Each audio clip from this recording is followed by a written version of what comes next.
আজকে সভায় মাননীয় সভাপতি এম.এন. ভট্টাচার্যদেব, আজকে সভায় উপস্থিত সুন্দরীদিয়া সত্তর সত্ত্বাধিকার লক্ষ্মীনারায়ণ অধিকারীদের, আজকে সভায় উপস্থিত মধুপুর সত্তর সত্ত্বাধিকার মাননীয় পীতাম্বর ভকতদেব, আজকে সভায় উপস্থিত গোয়ালকুচি সত্তর সত্ত্বাধিকার রাজীব লোচন সন্ত দেব,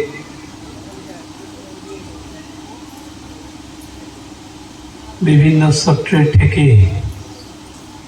এখানে উপস্থিত হয়েছে বিভিন্ন সত্ত্বাধিকারী বৃন্দ, মঞ্চের উপস্থিত বিশেষ অতিথিবৃন্দ,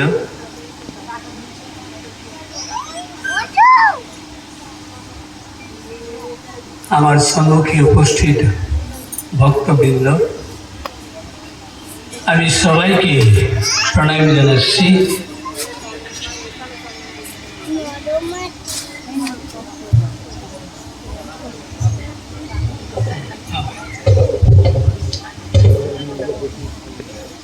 আজ এখানে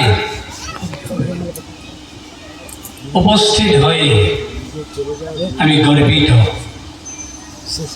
কিন্তু আমার একটি দৈন্যতা আছে। আমি প্রথমে প্রকাশ করতে চাই, বাংলা ভাষাটা ভালো করে বুঝতে পারি, কিন্তু ভালো করে বলতে পারি না। তবু আমি বাংলায় বলবার জন্য চেষ্টা করি। সুজিত চক্রবর্তী মহাশয়ের যে সৎ প্রচেষ্টা, আর ওনার সঙ্গে যে ভক্তগুলি আছে, সবার সহিতে সহযোগে এখানে বেঙ্গলে যে সত্র প্রতিষ্ঠা হবে, এটা বড় কার্য বলে আমি মনে করি।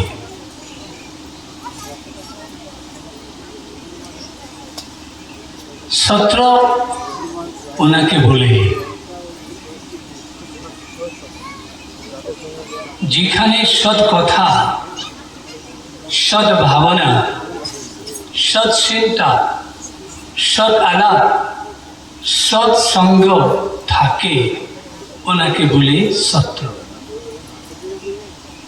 অসমের মধ্যে মহাপুরুষ শ্রীমন্ত শঙ্করদেবে আমাকে সত্র প্রতিষ্ঠা করে দিয়েছিলেন। তারপরে মাধবদেব, দামোদরদেব, হরিদেব, বংশী গোপালদেব প্রভৃতি সন্ত পুরুষ এই সত্র প্রতিষ্ঠা করার সহায় করেছিলেন। সত্র একটি মহাবৃক্ষ,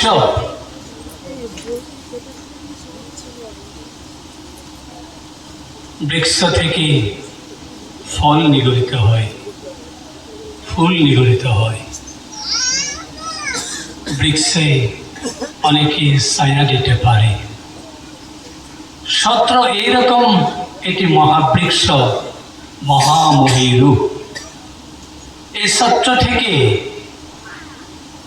মানুষের লাভ হয় নৈতিক জ্ঞান, আধ্যাত্মিক জ্ঞান, সামাজিক জ্ঞান, সাংস্কৃতিক জ্ঞান, চরিত্র জ্ঞান, মূল্যবোধের জ্ঞান। এইগুলি সারা মানুষ জীবন কখনো সম্পূর্ণ হবে না। এটার জন্যে সত্র আবশ্যক। সত্র ত্রয়োটিটি সত্র, যেখান থেকে সবাই পরিত্রাণ লাভ হয়, ওনাকে বলি সত্র। দামোদরদেবের প্রিয় শিষ্য ভট্টদেবের সত্রর সংজ্ঞা এরকম বলেছিলেন, যত্র আচরন্তি সদ্ধর্মান কেবলা ভগবৎ প্রিয়া নবধা ভগবত ভক্তি প্রত্যহং যত্র বর্ততে তৎসত্রম উত্তমং ক্ষেত্রম বৈষ্ণবা সুরবণ্ডিতম তত্রষ্ঠা বৈষ্ণবা সর্বে হরিনাম পরায়ণ। যেখানে সদ্ধর্ম পালিত হয়, যার দ্বারা পালিত হয়, ওনাকে বৈষ্ণব বলে। সুর দেবগণেও ওনাকে প্রণাম করে। এটাই সত্য। আমি প্রথমেই বলেছিলাম, সত্য থেকে আমার নৈতিক জ্ঞান উৎপন্ন হয়, সামাজিক জ্ঞান উৎপন্ন হয়, আধ্যাত্মিক জ্ঞান উৎপন্ন হয়, সাংস্কৃতিক জ্ঞান উৎপন্ন হয়। আর যেখানে গুরুদেব নাম ভকত থাকে, ওনাই সত্যর স্বরূপ। গুরুদেব নাম ভকতের সারা সত্যর পরিচয় সম্ভব হবে না। যেখানে গুরুদেব নাম ভকতের একত্র মিলন নেই, ওনাকে সত্র বলে হয় নাই। মহাপুরুষ শ্রীমন্ত শঙ্করদেবী আমাকে এই যে রকম সত্র দিয়েছিলেন, এই সত্রর প্রভাব আছে। আজ আমি সবাই জানি, গ্লোবালাইজেশন, বিশ্বায়নের যুগে আমি ডাঙর ডিগল হয়েছি, কিন্তু আমার অন্তরের মধ্যে আন্তরিক বিশ্বায়ন নেই, যার জন্যে কেবল হত্যা, হিংসা, দেশ, পরিবেশ সবাই ব্যপ্ত। কিন্তু আমি সত্যর সংজ্ঞা ভালো করে যদি উপলব্ধি করতে পারে, তখন আমার এই বিভীষিকাময় পরিবেশ দূর হয়ে যাবে। এর জন্যে সত্র প্রতিষ্ঠা, সত্র সংজ্ঞা বাড়াবার জন্যে সুজিত চক্রবর্তী প্রমুখের সন্ত গণেশজি চেষ্টা করেছে। আমি ওনাকে পুনর্প্রণাম জানাচ্ছি। আমি এটা অতীব ভালো কর্ম হয়েছে। আমি জানি মধুপুরে সত্র আছে, কোচবিহারে সত্র আছে, বেঙ্গলেও সত্র আছে, কিন্তু সুন্দরবনে এইটাই হব প্রথম সত্র, যেটা সত্রর যুগে গোটে বেঙ্গলের সত্র কি কাজ করে, এটা ভালো করে প্রভাব করব। আর এই প্রভাবের সঙ্গে সঙ্গে আমি সবাই মানুষের জীবনের যে লক্ষ্য উদ্দেশ্য, এটা পাওয়ার জন্য সমর্থ হবে। মহাপুরুষ শ্রীমন্ত শঙ্করদেব কে? আমি সবাই জানি, মহাপুরুষ শ্রীমন্ত শঙ্করদেব ধর্মগুরু, মহাপুরুষ শ্রীমন্ত শঙ্করদেব ধর্মপ্রসাদ। কেবল এটাই নেই, পৃথিবীর মধ্যে যত প্রতিভা আছে, সমস্ত প্রতিভার আকর মহাপুরুষ শ্রীমন্ত শঙ্করদেব। কোনো নাট্যকার হতে পারে, কোনো গীতিকার হইতে পারে, কোনো শিক্ষক হইতে পারে, কোনো গুরু হইতে পারে, কোনো স্থাপত্যবিদ হইতে পারে, কোনো ভাস্কর্যবিদ হইতে পারে, কিন্তু মহাপুরুষ শ্রীমন্ত শঙ্করদেব 36 গুণের 36 প্রতিভার অধিকারী। এরকম গুণের প্রতিভার অধিকারী পৃথিবীর কোথায় জন্ম হই নেই। কেবল অসমের মধ্যে জন্ম ছিল, ওনাই ছিল মহাপুরুষ শ্রীমন্ত শঙ্করদেব। মহাপুরুষ শ্রীমন্ত শঙ্করদেব নাট্যকার, ওনাই সখন নাট লিখেছিলেন। এই নাচগুলি কি? আমি যদি শর্ট ফর্মুলায় বলে, ওটা হবে কা, কে, রু, রা, প, পা। কার অর্থ কালীয় দমন, কের অর্থ কেলি গোপাল, রুর অর্থ রুক্মিণী হরণ, রার অর্থ রাম পরাজয়, রাম বিজয়, পর অর্থ পত্নী প্রসাদ, পার অর্থ পারিজাত হরণ। এই সখন নাতের মধ্যে উনি আমাকে শিক্ষা দিয়েছেন, নৈতিক শিক্ষা, আধ্যাত্মিক শিক্ষা, সংঘবদ্ধ শিক্ষা, ঈশ্বরজন্য শিক্ষা, চরিত্র থাকার শিক্ষা, এরকম শিক্ষা দিয়েছেন। যে কেলি গোপাল নাচ, এটা সারাংশ রাসলীলা। রাসলীলার সারাংশ কি? জীবাত্মায় যেরকম পরমাত্মাকে সান্নিধ্য পাওয়ার জন্য চেষ্টা করি, ওনাকে বলি রাসলীলা। আর যে কালীয় দমন, ওনার মধ্যে আমাকে শিক্ষা দিয়েছেন কালী বিষধর সর্প, কিন্তু অহংকারের প্রতিমূর্তি।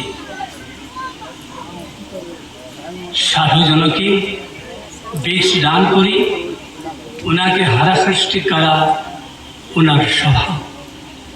কিন্তু ভগবানই কালীকে যখন দমন করেছিলেন, তখন আমাকে এই শিক্ষা দিয়েছেন, অহংকার জীবনের সর্বস্ব হবে না। মানুষ সম্পত্তির অধিকারী হতে পারে, আধ্যাবন্ত হতে পারে, যেখন অহংকার থাকবে তার পতন অনিবার্য। এই কালীদমন নাতে এই হচ্ছে প্রধান শিক্ষা। তারপরে রুক্মিণী হরণ, ওনার মধ্যেও আমাকে শিক্ষা দিয়েছেন অহংকারের পতন।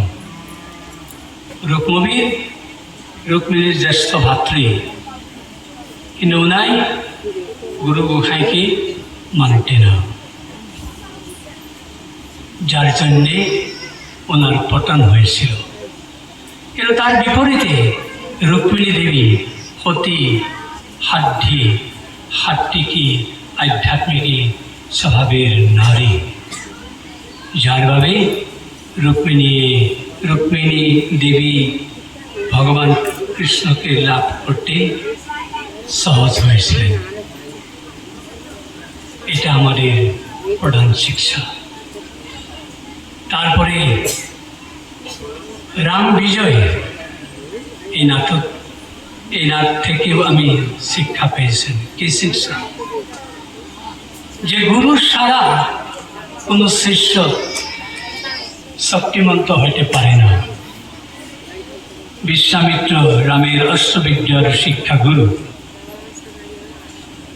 শ্রীরামচন্দ্রের শিক্ষা হয়ে তারকা রাক্ষস বধ করেছেন,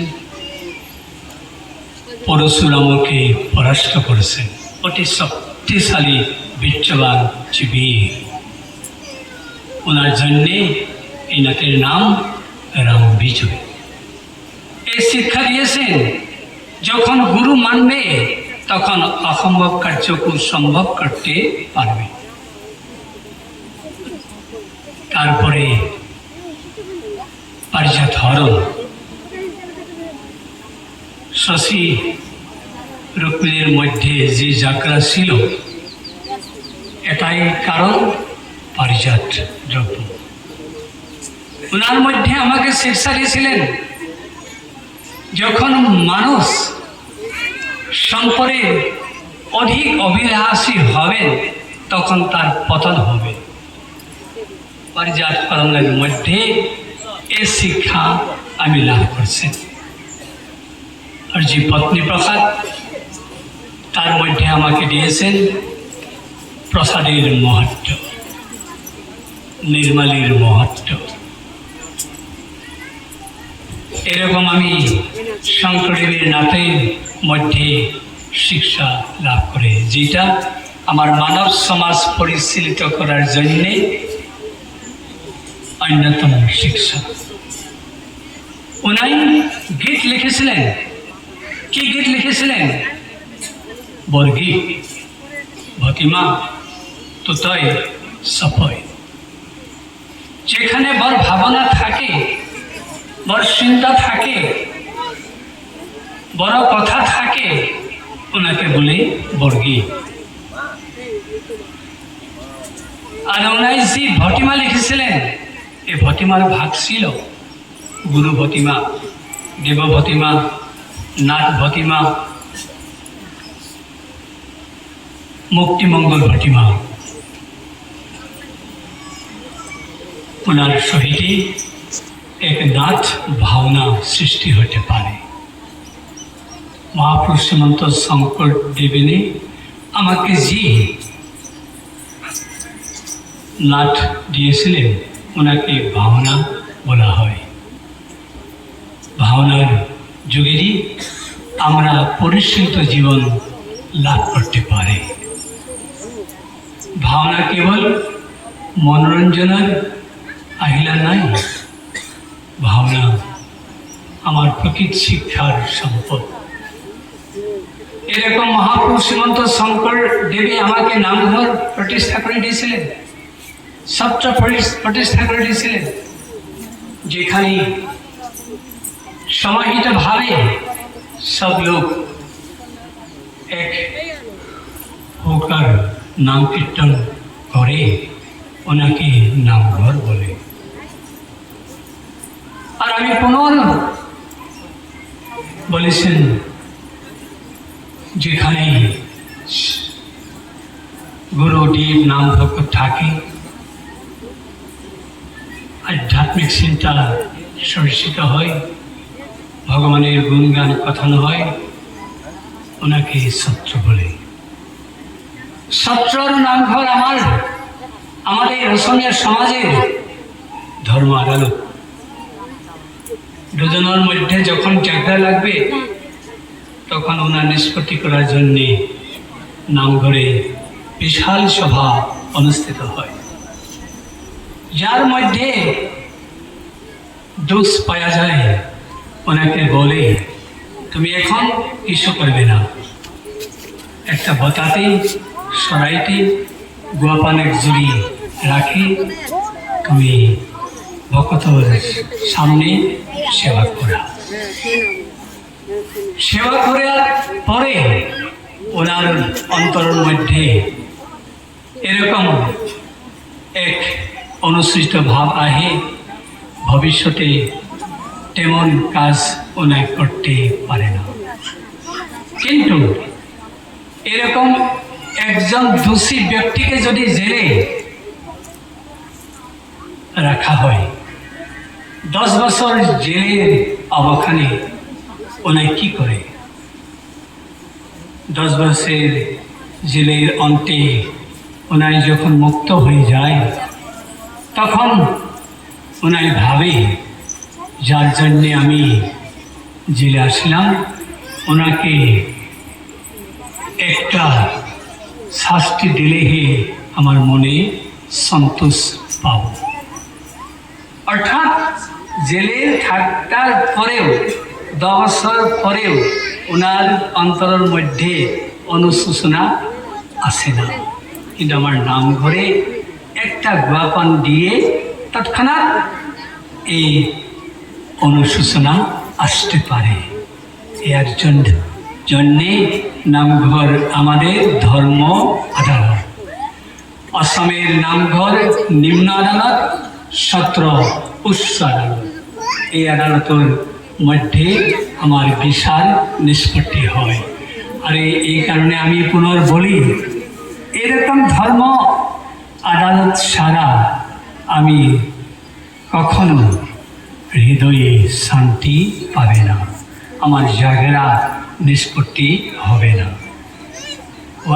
ওনার জন্যে আমার নামঘর সত্রের সংঘবদ্ধ জীবন রক্ষা করার ভাবে আবশ্যকতা আছে, শান্তি পরিবেশ দেওয়ার জন্য আবশ্যকতা আছে।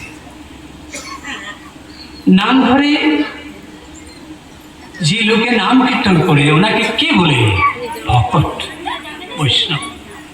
কোনো উপাধিধারী লোক নাম ধরে আসতে পারে, দত্ত আসতে পারে, বরা আসতে পারে, গগৈ আসতে পারে, সেনগুপ্ত আসতে পারে, বিভিন্ন লোক আসতে পারে, কিন্তু যখন নাম গায় তখন আমি ওনাকে এই উপাধিধারী লোক বলে পরিচয় দিই নেই।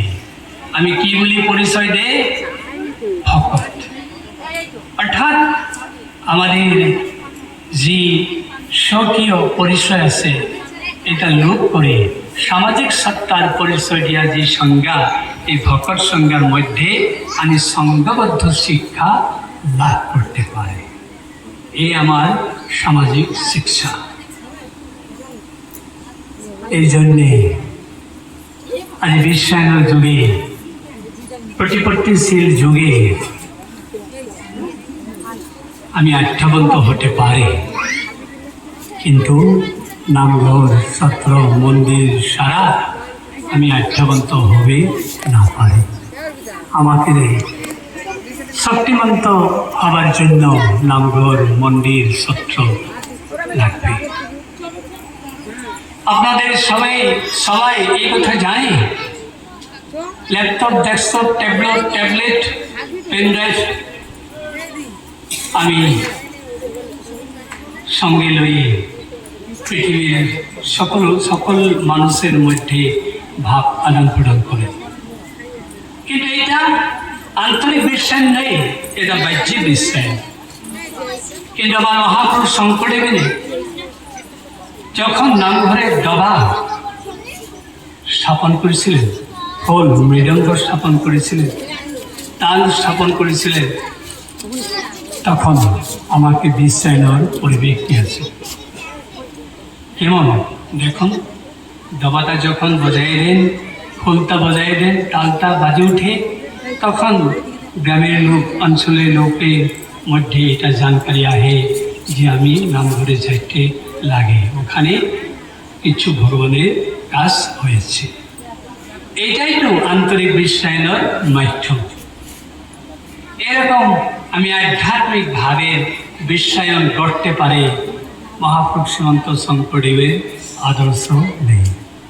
আমি আশা করি এই সুন্দরবন, অতি সুন্দর পরিবেশ, গ্রামের পরিবেশ, এর মধ্যে যেটা সত্র প্রতিষ্ঠা হবে, এটা সুন্দরের মধ্যে সুন্দর সত্র হবে। আমার সবাইকে মন সুন্দর করে দিবে, আমার অশান্তি নাইকিয়া করে দিবে, আমার সবার মধ্যে সুখ আসবে। আমি এই কামনা করি। এই সত্রের নির্মাণের জন্যে আমার সত্র থেকে আমি 1,10,000 টাকা এখানে দিয়েছে। আপনাদের এটা নির্মাণের স্বরূপ গ্রহণ করবে, আরও সত্রের নির্মাণের জন্যে ব্যবহার করবে। সর্বে ভবন্তু সুখিনঃ, সর্বে সন্তু নিরাময়া, সর্বে ভদ্রাণি পশ্যন্তু, মা কশ্চিৎ দুঃখভাগ ভবে।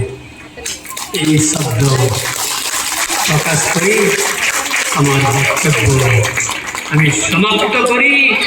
নমস্কার, নমস্কার, নমস্কার, নমস্কার।